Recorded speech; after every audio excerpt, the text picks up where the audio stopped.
tear it out of the book. And you know the horror story, you know.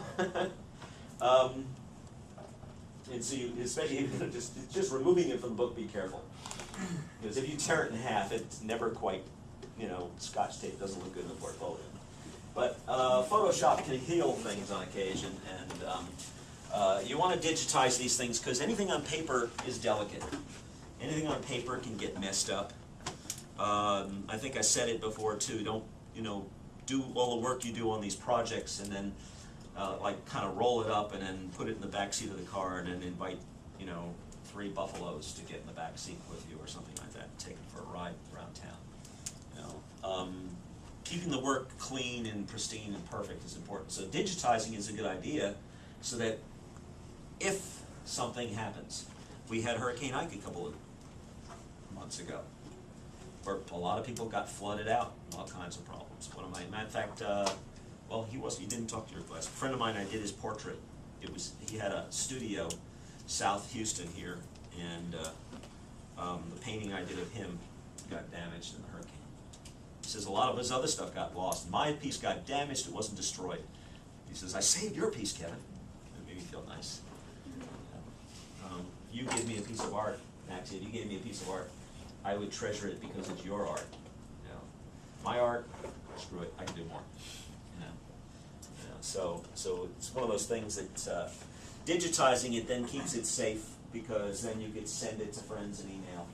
You could send it to possible people in California are looking for somebody that can do hands. I've got this job and I need a project and I need someone that can do the bones of the hand. Well, I just happen to have a piece like that. Let me email it to you. You know, you'll actually have a copy of it that will be, and then of course put it on a disk, put it on a jump drive, put it on a portable hard drive, put it on that computer. Send a copy of it, not just in that thing. Send a copy of it to your other grandmother in Nebraska, you know, and have her put it someplace safe, you know, because also computers, things crash, fall apart, and die. Horror story, full of stories. Student a couple of years ago now, Alan, can't remember his last name, Alan something. He's moving. He's moving from one apartment to another. And so he puts his art, he puts his computer, he puts his discs, puts all that stuff in the van. Okay. And then stops someplace, visits a friend for a couple of hours. He comes out, the van's got stolen. He's like 2 quarters from graduation, by the way. He's about to graduate, Alan.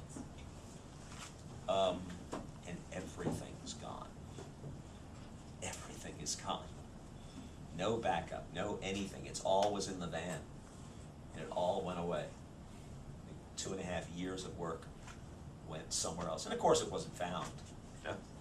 Not a chance. No one, they didn't want it. You know, the computer, I guess you could sell it for a little, you know, something.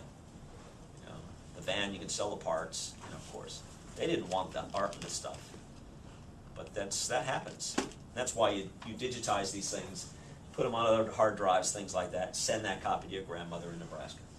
You know, just because of that. He had to stay here a couple extra quarters just to build up pieces.